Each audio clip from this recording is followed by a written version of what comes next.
Hello friends, my name is Abhay Kumar and today we are going to discuss the issue of labor, and today our expert is Tania Devnath.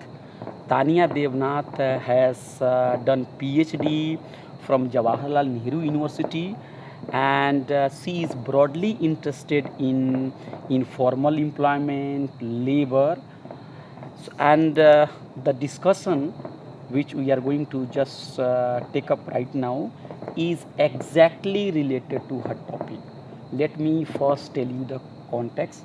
The context is that several states and political parties are talking about reserving seats in private sector for the local people. You could say it that the politics of son of the soil is back. You could also say that the economic questions has become so important that the political parties cannot ignore it any longer. So, what is the politics behind it? Is it going to help laborers? It is going to help the health of national economy? We are going to discuss, and Tania Devnath will give us expert comment, and she will help us understand this situation. Generally in media, economy, the mainstream media doesn't talk about economy, but we are going to do it. Tania, thank you very much. Thank you for inviting me. It's it's lovely that we can discuss this very important topic, which is the need of the hour. Okay. So, Tania, the first question which I am going to put before you is that several states and political parties are now talking about reserving True. jobs and employment for the people, the local people.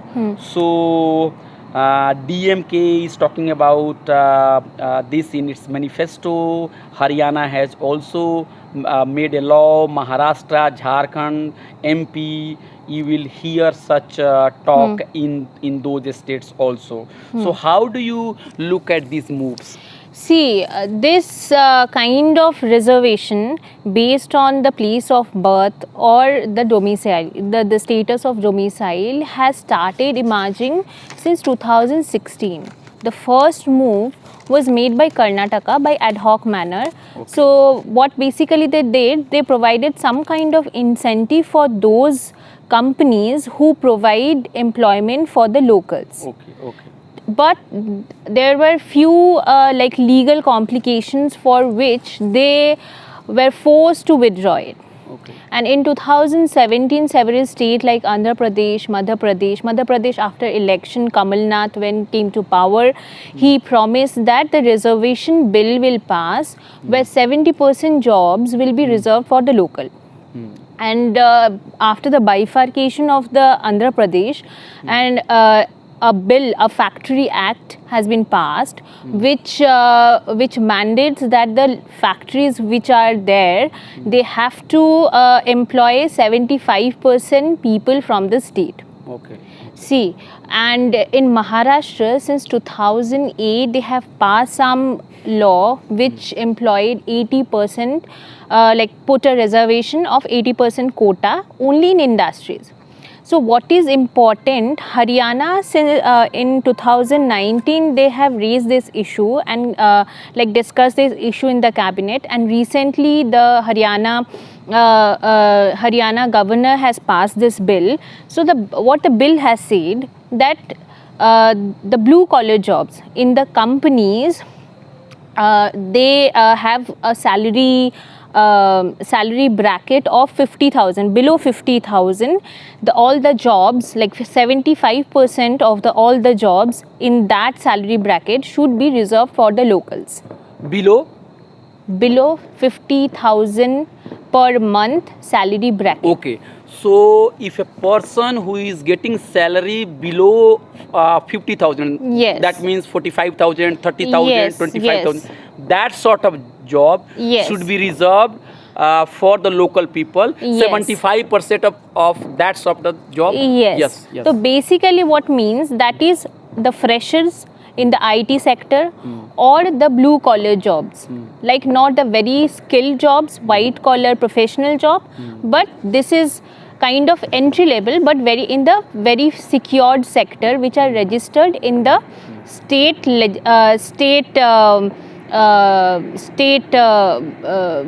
the state. So, but it is a point of concern because this kind of law is violating the constitution. That is, it is violating Article 14, Article 16 and Article 19. Article 14 is equality. Article 16 is talking about there should be no discrimination based on caste, gender, religion or place of birth in providing employment in any sector, be it government sector. And Article 19, that is people's right to move. So what that will do, it will create some kind of regionalism among the locals, and this will hamper the migration flow. Okay. So I think this is a major concern. Okay, so you are saying that if you reserve jobs for local people, Yes. first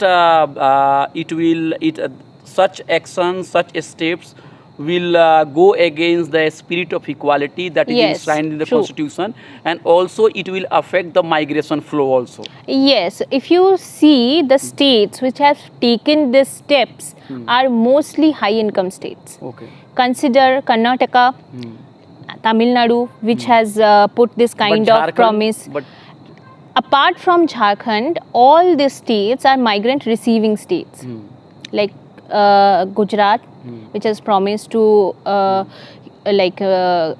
come with a reservation quota up to 80%. Maharashtra has promised like that. Goa has promised like that. So this is coming from a situation where there is a fear generating from the economic crisis. okay. But But some people welcome such a move Yes. by saying that that outsiders are coming and they are getting a good share of the jobs. For example, that debate is very much there in Jharkhand. You will find that if you talk to local people, they will say that Dikhu, the outsiders are coming and they are taking bulk of the job. So Yes. will not such provision, such law, such code will help the most marginalized section who are residents of that estate? I don't think so, because the kind of job they have reserved, that is very like low paying and medium skilled jobs. Okay. All the skilled jobs and high paid jobs are not put in the reservation quota. Okay. So all the high paid job is based on the market principle Okay. and based on the merit. Okay. So what will happen? The merit, the youth will find it very much easy to get a low paid job because there is 75% quota. Okay. So they will not aspire for more. Okay. So that will negatively impact the youth of that locality. Okay. So you mean to say that these policies may appeal to a section of people Yes. who are residents of that estate. Yes. But in long run, it is not going to help the poor people, help laborers, or improve the health of the economy. No, it will actually hamper the investment. Okay. From, if you see the from investors' point of view, Okay. they set up their factory or their establishment where they get the cheap labor Okay. or the skilled labor. Okay. So if you put this kind of reservation, there will be no freedom for them. Okay. So that will hamper the investment. No, but if you are more concerned about investors and the flow of investment, I could recall that when Manmohan Singh was Prime Minister, there was also a talk of giving reservation in private sector, and at that time, many private players, they critiqued that policy and they said that market should be left open, it should not be intervened, and they will be socially responsible. Yes. For the poor people, and they have said that they have taken up several schemes to help poor people. But that project, that promise did not yield result. So what is your view on that? See, the problem is you have to decentralize the economic growth. If you are not doing that, only putting up this kind of reservation won't help. It will actually accentuate the regional division, the economic regional disparity. Because if you don't allow the migrant to come to developed state because of the reservation, that will lead to underdevelopment in those states which are labor standing states. So instead of that, in my opinion, you should take up those states where there is underdevelopment, develop some non-farm activities, put up some industries, but the local can get benefited. In that way, you can somehow control the migration flow and create a balanced regional development. Okay, so you are saying that such moves are going to affect labor flow. So your point is very much linked with COVID. We have Yes, seen that yes. huge number of people, they migrated, and the government has completely failed to give benefit to them. Yes. So COVID and then negative flow of labor, they are going back to their state. In that situation, how these policies appear? Yes, this is, I think, the fear has started from this context. Actually, the economy was not doing well before the lockdown was imposed. If we see the growth rate was something around 1.9% in the March 2020, which was not doing good. And after the lockdown, the growth rate went to negative. That means the economy is shrinking. Okay. And the impact is varied across different sector. Who actually was hardest hit in the unorganized sector across all the like manufacturing, construction. And what is unorganized sector is those which is not registered with the government. Okay. So they employ generally the poor migrant in the urban areas, and those migrants are generally, they tend to get very low wages, they work for long hours, and they have no decent living condition in the city. That's why when lockdown started, they had to go back. Okay. And they had no savings Okay. to survive in the cities. Okay. So I think that when lockdown eased, when they want to come back to the cities, this kind of reservation will hamper their move. Okay. So now let me also ask a question. Recently, after COVID, we have seen that several states have passed laws or labor codes that have not given authoritarian power to capitalists. They can hire, they can fire, and they can also enlarge the duration of the work. But it has also taken away little bit pro-labor provision which is there in our law. Yes. So, are you looking at these courts, these steps reactionary? Yes, of course. Because considering the economic crisis and labor crisis, what we have seen during COVID period, the passing of 4 labor codes, including the wage code, the industrial bill, minimum wage bill, so it has actually reduced the social protection for the labor. It has increased the working hours. It has diluted all the social protection that was available for the unorganized sector. And after the ease of the lockdown, when the small factories will try to increase mechanization due to the something restriction due to the maintenance of the physical distancing and all that, so it will aggravate the issue of unemployment. So it will lead to mass unemployment, particularly the low skilled unorganized sector labor who are majorly migrant, who move to the city seasonally for they coming to the city via contractors, working as casual workers in the factories, they will see difficulties. Achha, okay, but now the advocates of such laws which dilute the existing labor laws, they are saying that it is necessary for the growth of the economy, for the welfare of the country. So how do you react to that kind of argument? See, international India is a signatory Okay. to ILO's decent work framework. Okay. So, in the international platform, Yes. ILO and other international bodies are promoting decent work and universal coverage of social protection floor. Okay. So, in this background, India cannot deny deny providing the social protection and basic minimum wages or basic minimum decent work condition to its laborers. So it is basically inhuman. It's inhuman. Yes. It has nothing to do with growth of the economy. Now many people It use science. will actually increase the inequality, income inequality, and inequality in the living condition. It will. I think this is a concern. Okay.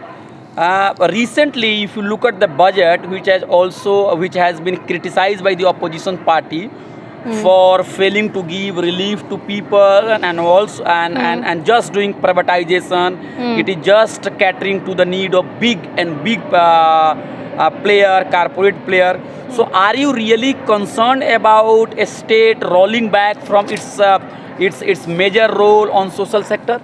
Yes, I think so, because if you recall the relief package released by the government, it was 20 lakh crore and only less than 10% of its allocation was dedicated to the migrant labor and those who has lost their jobs during the COVID. So I was reading a book by Arun Kumar. Okay. So he mentioned that another to just boost up the economy and keep it running and not to not to be flooded with unemployment, another relief package of another 20 lakh crore is needed. Okay. And most of which should be dedicated to the issue of labor. It should be unemployment benefit and creating demand and so on. But if you see the recent budget, there is some increased budget in Narega. Because when the migrant went back to villages, they found nothing to do in the agricultural sector. So they seek Employment. employment in Narega, like Mahatma Gandhi National Rural Guarantee Scheme.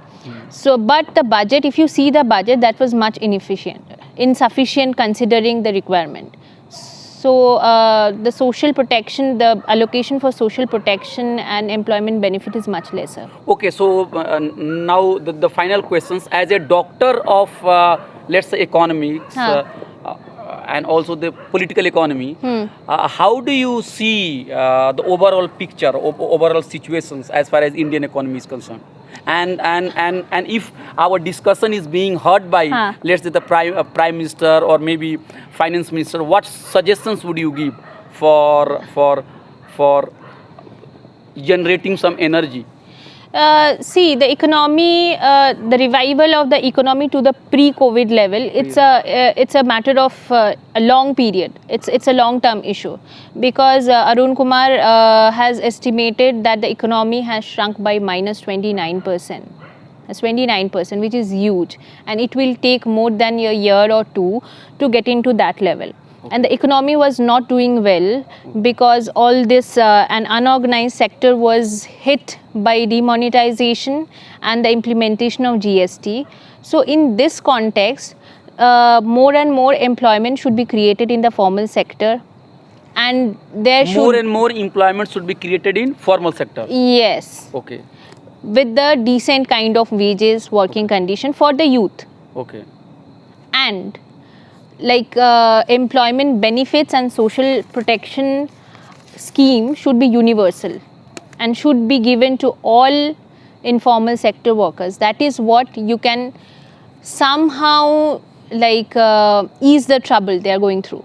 Okay, thank you very much. So we were Yeah. just talking about the recent proposals and laws and codes which are being framed by several states, being talked by political parties, that jobs in private sector should be reserved for 60, 70, 75% for the local people, those who are resident of particular state.